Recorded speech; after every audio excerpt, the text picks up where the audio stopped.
The night refused to end. The entire field of Kurukshetra lay wrapped in a strange, breathless silence, broken only by the metallic chime of weapons cooling under moonlight. The armies slept in their tents, drifters in uneasy dreams, but one warrior walked alone, unable to rest, unable to breathe fully, unable to still his racing mind. Arjuna. His feet dragged through the powdery dirt as if pulled down by weight no eyes could see.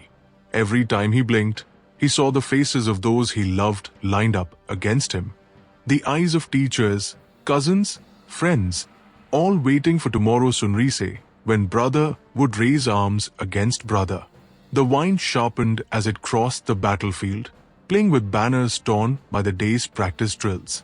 Arjuna tightened his shawl across his chest, but not even the heavy wool muffled the cold gnawing his heart. How do people sleep when their minds burn like fire? He whispered, stopping near a tall, crooked war-post where a torch flickered wildly. His breath came unsteady. A single army tent lay a short distance away, its canvas glowing warm, golden, steady, untouched by wind or worry. Krishna's. Arjuna clenched his jaw. Madhva, you said calm comes from within. But within me, there is nothing calm, only storms.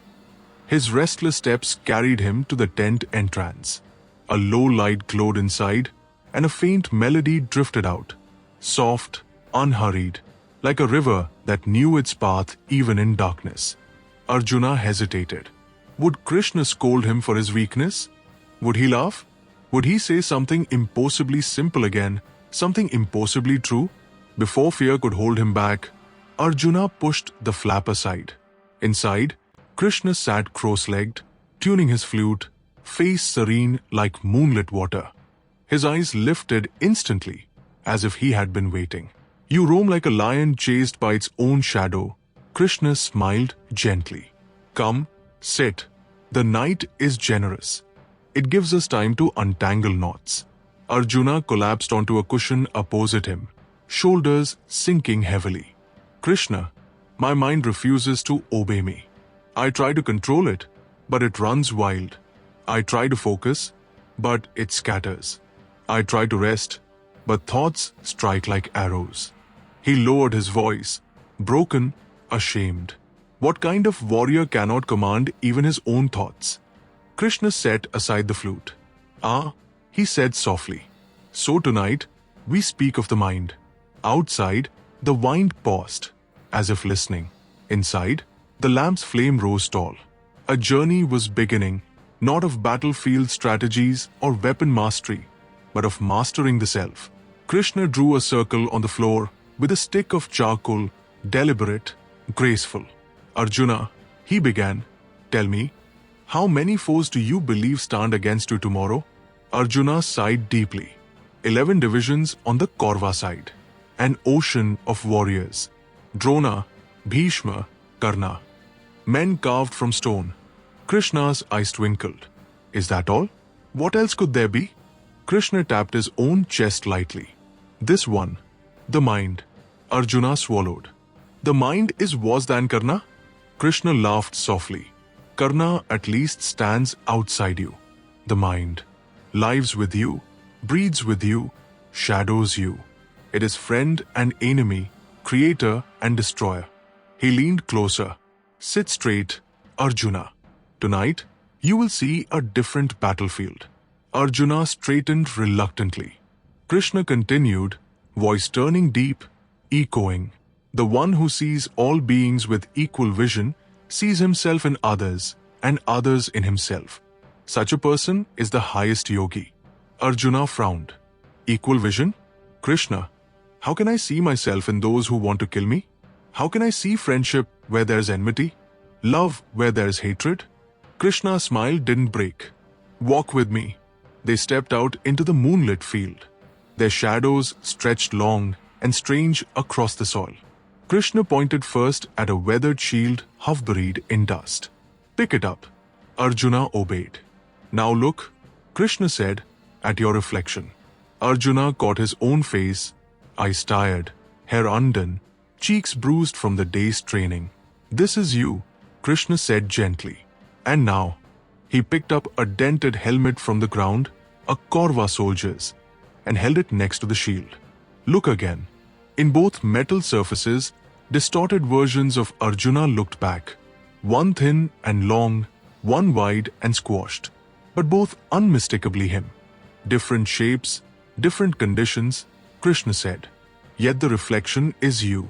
In the same way, the self resides in all beings, appearing different because of bodies, moods, and roles, yet essentially the same. Arjuna stared, speechless. So, Krishna continued, when a yogi sees pain in another, he feels it because it is his own pain. When he sees joy, it is his own joy.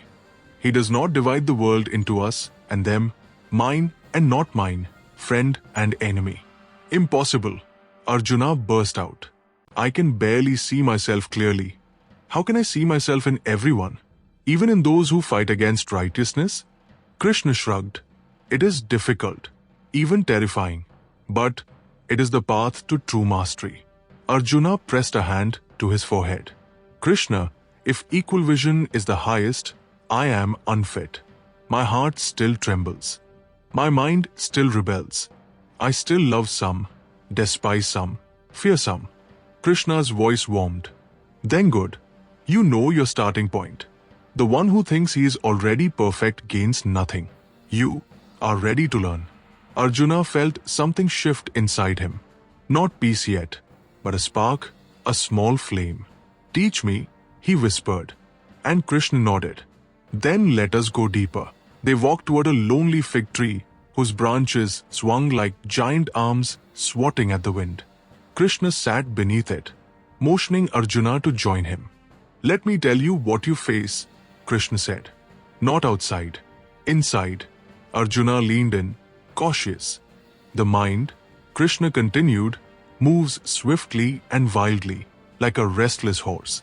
It leaps, it throws the rider, it races where it should not go. Even when the world is quiet, the mind gallops. Arjuna let out a hollow laugh. Gallops?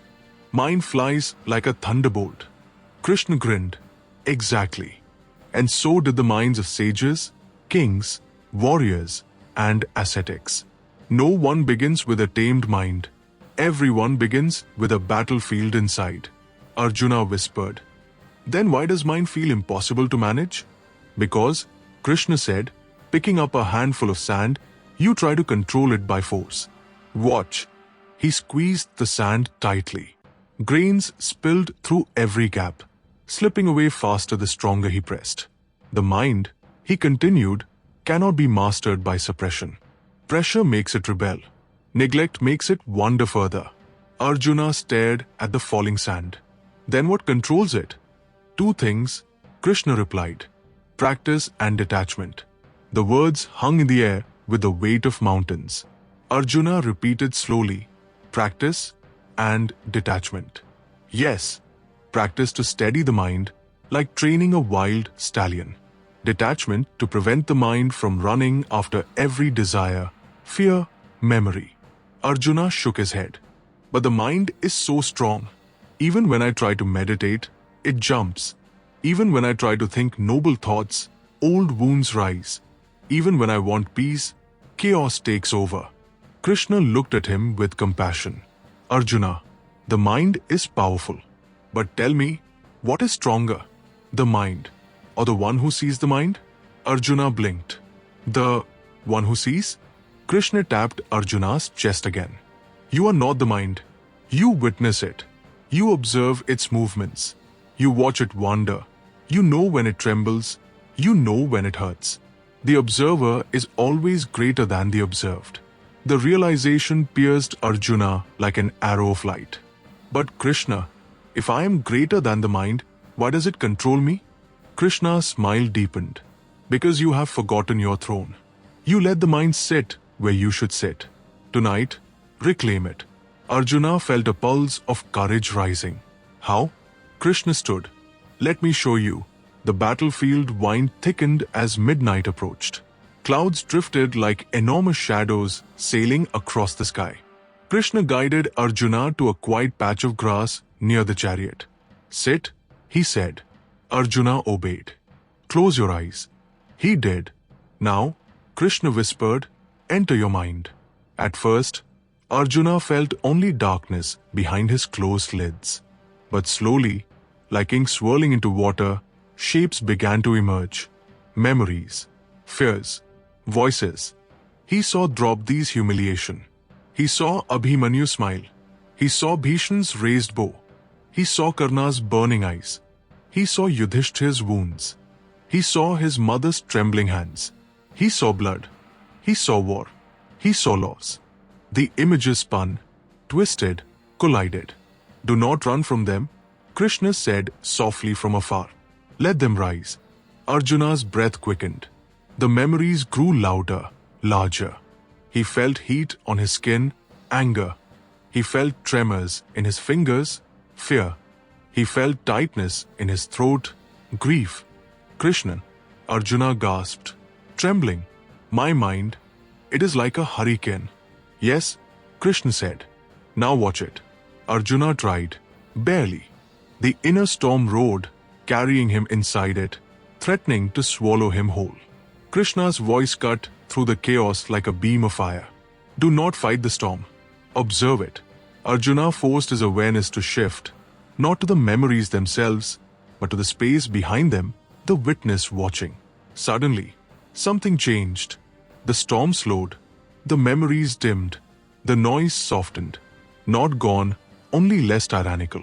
Arjuna felt as if he was standing on a mountain, watching waves crash below, but not drowning in them anymore.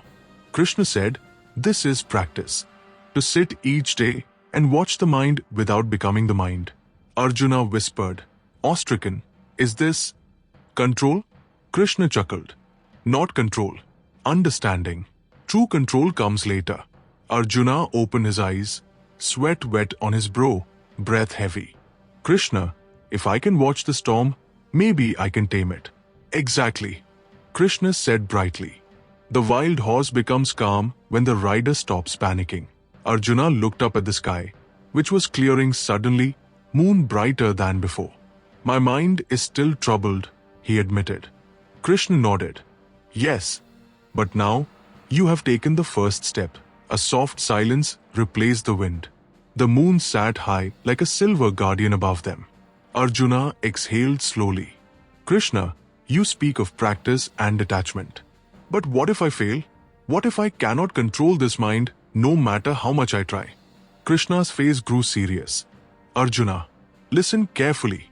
He placed a hand on Arjuna's shoulder. No effort in the path of inner conquest is ever wasted. Even failure carries you forward. Arjuna frowned. Forward? How? Because the moment you try to steady the mind, even for a breath, you weaken its chains.